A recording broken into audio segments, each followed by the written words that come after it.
اعوذ باللہ من الشیطان الرجیم بسم اللہ الرحمن الرحیم الحمد للہ رب العالمین والصلاة والسلام علی اشرف الانبیاء والمرسلین وعلى آلہ الطیبین الطاہرین المعصومین اما بعد وإن كان الفاعل مؤنثا حقيقيا وهو ما يوجد بأعضائه ذكر من الحيوانات أنث الفعل أبدا وإن لم تفصل بين الفعل والفاعل نحو قامت هند فإن فصلت فلك الخيار في التذكير والتعنيس نحو ضرب اليوم هند وإن شئت تقول ضربت اليوم هند وكذلك في المؤنث الغير الحقيقي نحو طلعت الشمس فإن شئت قلت طلع الشمس هذا إذا كان الفعل مقدما على الفاعل وأما إذا كان متأخرا أنث الفعل نحو الشمس طلعت وجمع التقصير كالمؤنث الغير الحقيقي تقول قام الرجال وقامت الرجال. تو آج کی بحث کو ادامہ دیتے ہوئے اس بحث کو فاعل کی بحث کے تسلسل کو برقرار رکھتے ہوئے ہم اسی بحث کو دوبارہ شروع کریں گے، اور آج کے جلسے میں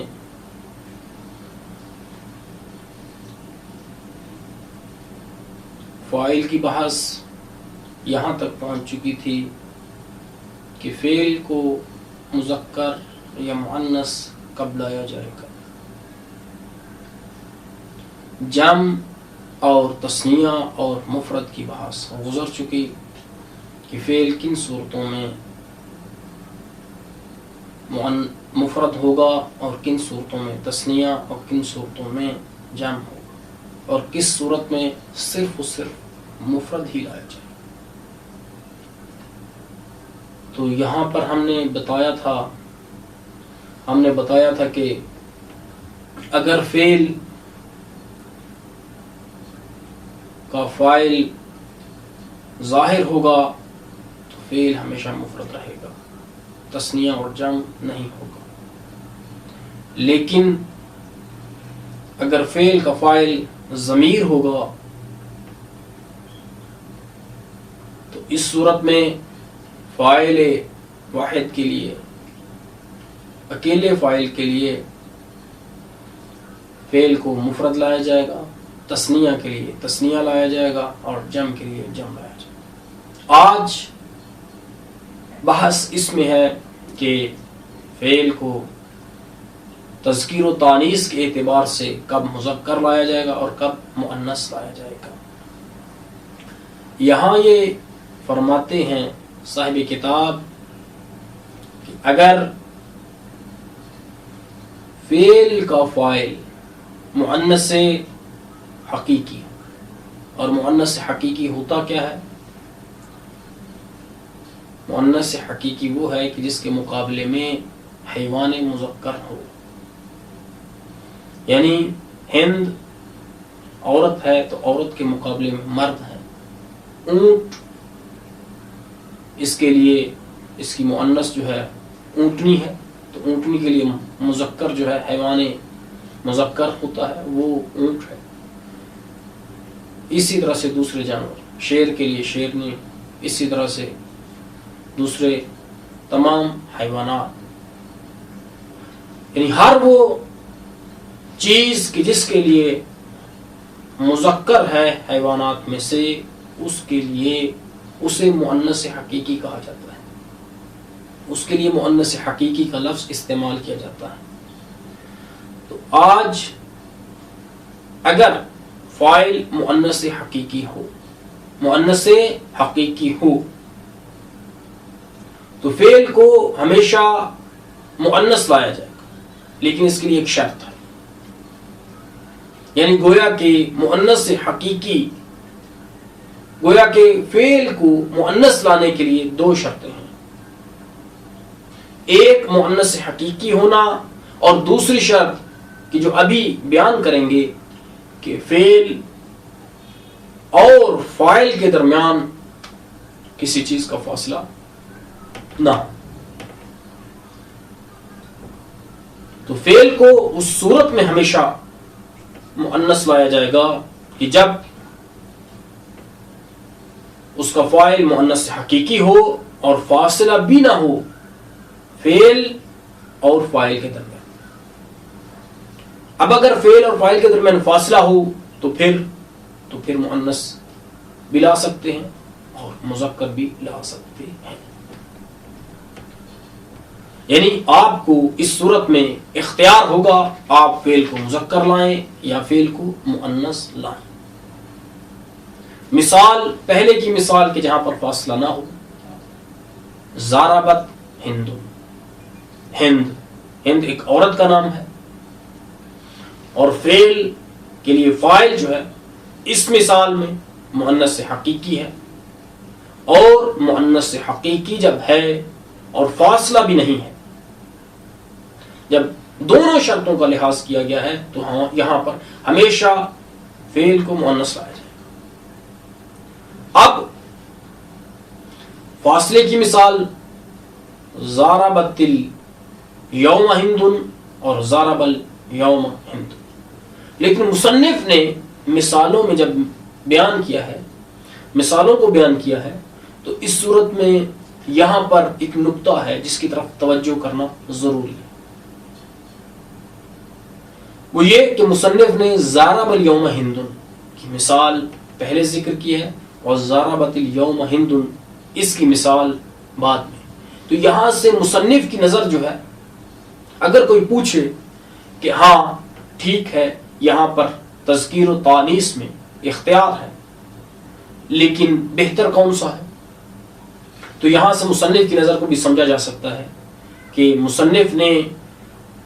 فعل کو مذکر لانے کی مثال اسے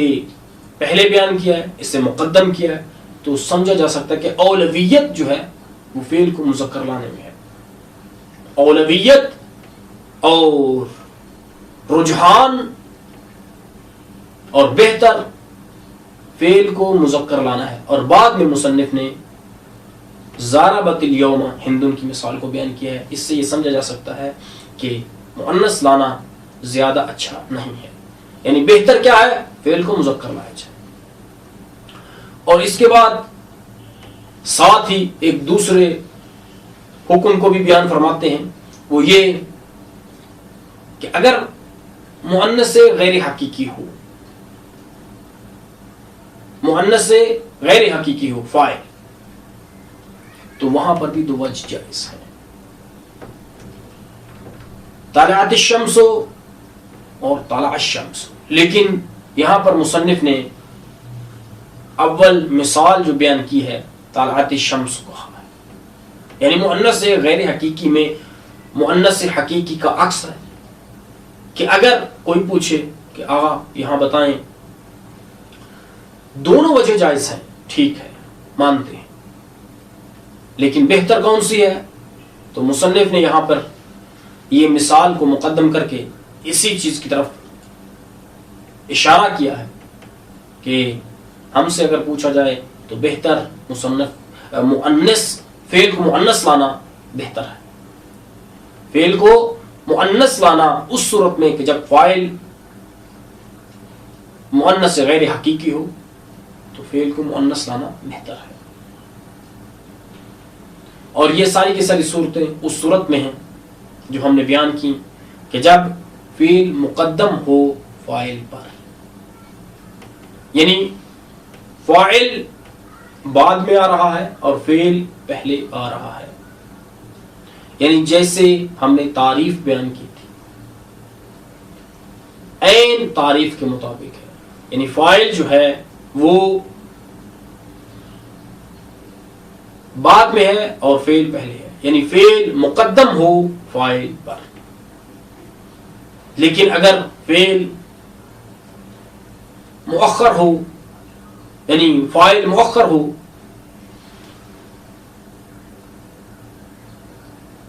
لیکن اگر معذرتاً منکم آپ سے عذر خواہی کرتا ہوں، لیکن اگر فعل جو ہے مؤخر ہو تو اس صورت میں فعل کو ہمیشہ مؤنث لایا جائے، یعنی فاعل مقدم اور فعل مؤخر، تو اس صورت میں ہمیشہ فعل کو مؤنث لایا جائے گا۔ اور جمع تقصیر بھی مؤنث غیر حقیقی کی طرح ہے، یعنی اس میں بھی دو وجہ جائز ہیں۔ تو یہاں تک ہم ترجمہ کریں گے اور بعد میں مطلب کو آگے تسلسل برقرار رکھیں۔ وَإِنْ كَانَ الْفَاعِلُ مُؤَنَّثًا حَقِيقِيًّا، اگر فاعل مؤنث حقیقی ہو، وَهُوَ مَا يُوجَدُ بِأَعْضَائِهِ ذَكَرٌ مِنَ الْحَيْوَانَاتِ أُنِّثَ الْفِعْلُ أَبَدًا، اور اگر فاعل مؤنث حقیقی ہوگا اور وہ ایسی چیز ہے کہ پایا جائے بِأَعْضَائِهِ اس کے مقابلے میں مذکر حیوانات سے، تو اس صورت میں انس الفعل ابدا، فعل کو ہمیشہ مؤنث لایا جائے گا۔ اور یہ دوسری شرط ہے ان لم تفصل بین الفعل والفاعل، اگر تو فاصلہ نہ کرے فعل اور فاعل کے درمیان۔ نحو قامت ہندن، تو یہاں پر فعل کا فاعل مؤنث حقیقی ہے اور فاصلہ بھی فعل اور فاعل کے درمیان نہیں ہوا، لذا فعل کو مؤنث لایا گیا ہے۔ اور یہ قاعدہ کلیہ ہے، یعنی جب بھی فعل کا فاعل مؤنث حقیقی ہوگا اور فعل اور فاعل کے درمیان فاصلہ بھی واقع نہ ہو تو یہاں پر فعل کو ہمیشہ مؤنث حقیقی لایا جائے گا۔ فَإِن فَصَلْتَ، اگر تو فاصلہ لائے گا، تو فاصلہ کرے گا، فَلَكَ الْخِيَارُ، تو تیرے لیے اختیار ہے، فی التذکیر والتانیث، تذکیر اور تانیث میں، یعنی فعل کی مذکر لانے میں اور فعل کی مؤنث لانے میں۔ نحو مثال ضارب الیوم ہندن، آج کے دن ہند نے مارا تھا۔ الیوم یہاں پر فاصلہ ہے، کس کے درمیان؟ فعل اور فاعل کے درمیان۔ یہاں پر فاعل بھی مؤنث حقیقی ہے کہ جو ہند ہے،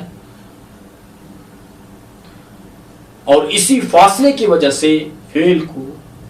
مذکر لایا گیا ہے اور اس کا مؤنث لانا بھی جائز ہے، لیکن چونکہ مصنف نے مذکر کی مثال کو مقدم کیا ہے، اس سے اس ترجیح کو اور اس رجحان کو سمجھا جاتا ہے کہ مصنف کی نظر میں فعل کا مذکر لانا زیادہ بہتر ہے۔ وَإِن شِئْتَ تَقُولُ، اور اگر تو چاہے گا، تقول تو کہے گا، ضاربت الیوم ہندن، کہ فعل کو مؤنث لایا جا سکتا ہے۔ ضاربت الیوم ہندن، آج کے دن ہند نے مارا تھا۔ وَكَذَلِكَ، اور اسی طرح سے ہے، فی المؤنث الغیر الحقیقی، یہ مؤنث غیر حقیقی میں۔ نحو طلعت الشمس، کہ یہاں پر بھی فعل کا فاعل شمس ہے، طالع اس کے ساتھ مؤنث کا یعنی چوتھا صیغہ آیا ہے، طلعت الشمس، اصل میں طلعت تھا، اور جب ہم نے اس تا کو الف لام کے ساتھ ملایا تو یہ طلعت الشمس۔ الساکن اذا حرک بالکسر، کہ ساکن جب اس کو حرکت دی جاتی ہے تو کسرہ کے ساتھ حرکت دی جاتی ہے۔ اور شمس پہ ظاہری طور پر تشدید ہے، شین پر، کیوں؟ کیونکہ الف لام جب یہ داخل ہو جائیں حروف شمسیہ میں سے کسی ایک پر تو لام کا اسی حرف شمسی میں ادغام کر دیا جاتا ہے، تبدیل کرنے کے بعد، اس میں تبدیل کرنے کے بعد، اسی کی جنس میں تبدیل کرنے کے بعد، اور پھر اس حرف کو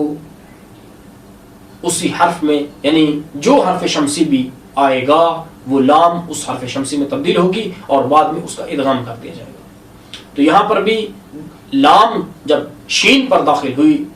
تو یہاں پر لام کو شین میں تبدیل کیا گیا اور شین کا شین میں طلعت الشمس وان شئت قلت، اور اگر تو چاہے گا قلت تو کہے گا طلع الشمس. ہذا یہ سارا مطلب کہ مؤنث لانا اور مذکر لانا اور ہمیشہ ہی مؤنث لانا، یعنی یہ تعیین اور تخییر. اذا کان الفعل، یہ اس وقت ہوگی کہ جب فعل ہوگا مقدم فاعل پر. واما اذا کان الفعل متأخرا انس الفعل نحو الشمس طلعت. لیکن اگر فعل متأخر ہوگا انس الفعل تو فعل کو مؤنث لایا جائے گا، جیسے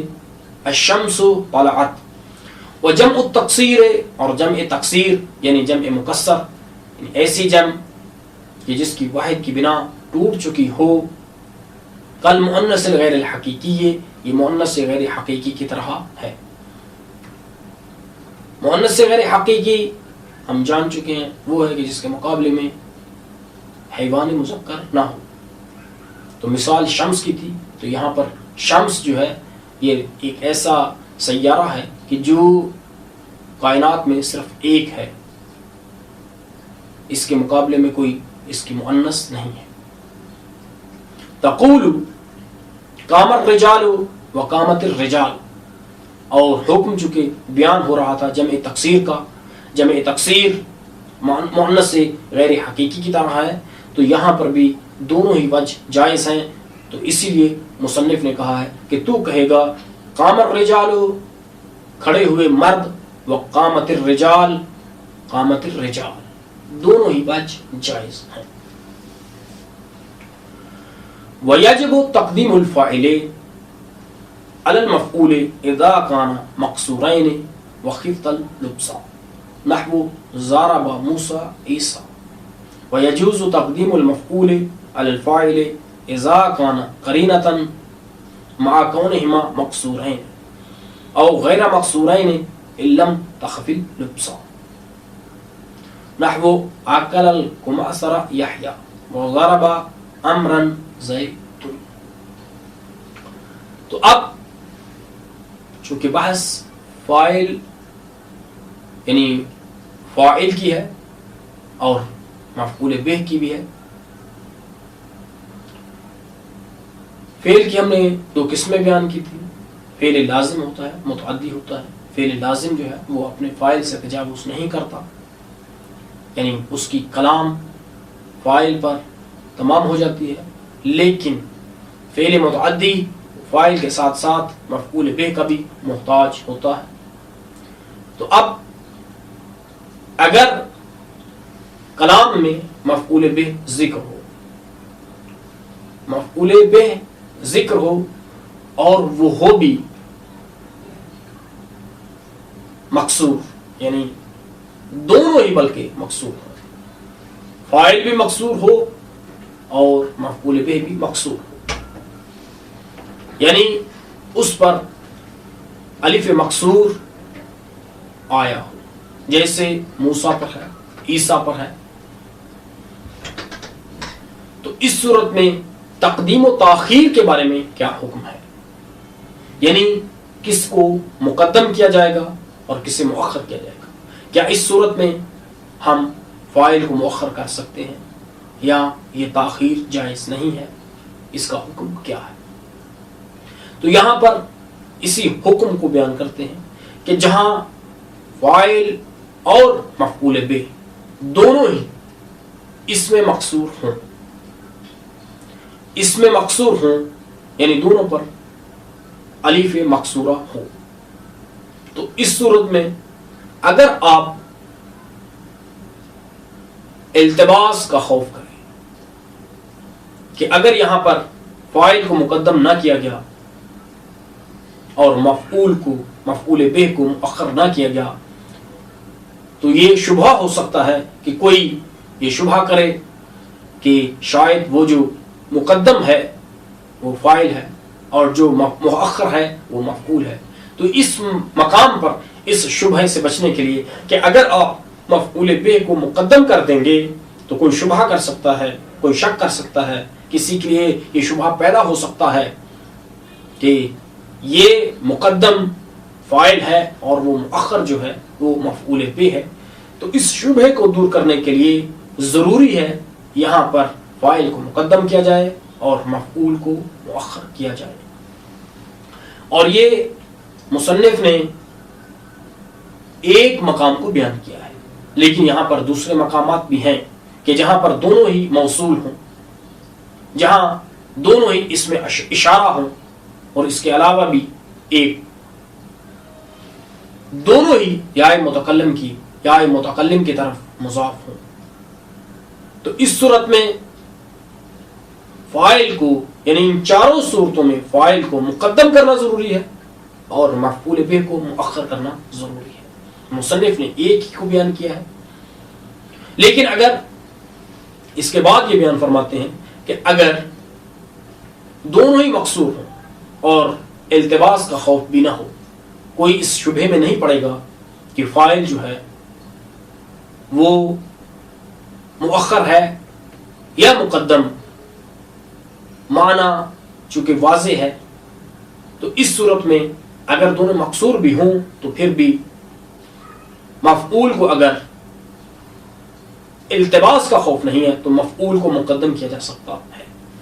جیسے آکل الکمثرہ، کمثرہ یحییٰ، کمثرہ امرود کو کہتے ہیں اور کھایا یحییٰ نے امرود کو. تو یہاں ظاہری بات ہے امرود تو یحییٰ کو نہیں کھائے گا، یحییٰ ہی ہے جو امرود کو کھائے گا. لذا یہاں پر یہ التباس کہ فاعل کون ہے مفعول بہ کون یہ نہیں ہو سکتا. لذا اگرچہ یہاں دونوں ہی اس میں مقصور ہیں لیکن پھر بھی یہاں پر مفعول بہ کو مقدم کرنے میں کوئی حرج نہیں ہے. ضاربا امرن زیدن، تو یہاں پر تنوین آنا، تنوین رفع اور تنوین نصب، یہ خود دلالت ہے اس چیز پر کہ منصوب مفعول بہ ہوتا ہے اور فاعل مرفوع ہوتا ہے. یہاں پر اگرچہ امر کو مقدم کر دیا گیا ہے لیکن پھر بھی جب تلفظ کیا جائے گا تو یہ التباس نہیں ہوگا. جب اعراب کو ظاہر کر دیا جائے گا تو یہ شبہ پیدا ہی نہیں ہوگا کہ مفعول کون ہے فاعل کون ہے. یہ واضح ہے کہ امر کے جو مقدم ہو چکا ہے وہی مفعول بہ ہے اور جو مؤخر ہے اور چونکہ وہ مرفوع ہے لذا وہ فاعل ہے. وَيَجِبُ تقدیم الفاعل، اور واجب ہے فاعل کا مقدم کرنا مفعول پر. مفعول سے مراد یہاں پر مفعول بہ ہے. اذا کانا، کہ جب وہ ہوں گے دونوں مقصورین مقصور، یعنی ان پر الف مقصورہ ہوگا. وخفت اللبس، اور تو خوف کرے گا لبس کا یعنی التباس کا، شبہے کا. نحو ضارب موسیٰ عیسیٰ، مارا موسیٰ نے عیسیٰ کو. تو یہاں پر ضروری ہے کہ فاعل کو کہ جو موسیٰ ہے اسے مقدم کیا جائے مفعول بہ پر کہ جو عیسیٰ ہے. وَيَجُوزُ تقدیم المفعول علی الفاعل، اور جائز ہے مفعول کا مقدم کرنا فاعل پر. کب؟ لیکن اس کے لیے ایک شرط ہے. اذا کان قرینتن، جب قرینہ ہوگا. یہاں پر کانا اذا کان قرینتن پڑھا جائے گا، ہم نے قرینتن پڑھا ہے لیکن یہ اس لیے تھا کہ آپ یہاں پر توجہ پیدا کر لیں کہ یہاں پر قرینتن پڑھا جائے. اپنے اس اشتباہ کے ساتھ ہم آپ کو متوجہ کرنا چاہتے تھے کہ طلاب میں یہ کتنی توان ہے کہ وہ سمجھ سکیں کہ ہم نے یہاں پر، کیونکہ بعض اوقات ممکن ہے کہ ہم عبارت کو بھی اشتباہ پڑھیں، اس لیے کہ آپ کے اذہان کو جانچنے کے لیے. اذا کان قرینتن، کہ جب قرینہ ہوگا. یہ کانا تامہ ہے اور کانا یہ تامہ کی کلام جو ہے وہ گویا کہ واقعہ کے معنی میں ہوتی ہے، ثابتہ کے معنی میں ہوتی ہے. واجدہ، یہاں پہ واجدہ کے معنی میں کہ جب قرینہ موجود ہوگا قرینہ پایا جائے گا. اور کانا تامہ دوسرے افعال کی طرح اب اس کی کام فاعل پر بھی تمام ہو سکتی ہے، اس کو مفعول بہ کی اور اس کو خبر کی ضرورت کانا ناقصہ کی طرح نہیں ہوتی۔ مع کونہما مکسورین، باوجود ان دونوں کے مکسور ہونے کی، یعنی فاعل اور مفعول کے مکسور ہونے کی، او غیر مکسورین، یا دونوں کے غیر مکسور ہونے کے باوجود۔ کب؟ اس کے لیے ایک شرط، ان لم تخفل لبسا، کہ اگر تو خوف نہ کرے لبس کا، التباس کا، جیسے عاقل کو مسرا یحییٰ کہ یہاں پر قرینہ موجود ہے عاقل اور معقول کا قرینہ، کہ عاقل ہمیشہ انسان ہے اور معقول ہمیشہ وہ مفعول بہ ہوتا ہے، عاقل ہمیشہ فاعل ہوتا ہے۔ وضرب امرا زید، یہاں پہ قرینہ لفظیہ کہہ سکتے ہیں، یعنی خود عبارت میں معلوم ہے، تلفظ میں معلوم ہے کہ یہ قرینہ چونکہ نصب پڑا ہے، قرینہ حالیہ، قرینہ مقالیہ کہیں گے کہ یہاں پر مقال میں چونکہ امرن پڑھا گیا ہے اور مقال میں چونکہ زیدن پڑھا گیا ہے، تو یہ مشخص ہے کہ زیدن فاعل ہے اور امرن کی جو منصوب ہے وہ مفعول بہ۔ مارا زید نے ام کو۔ ويجوز حذف الفعل حيث كانت قرينة نحو زيد في جواب من قال من ضربا، وكذا حذف الفاعل والفعل معا نحو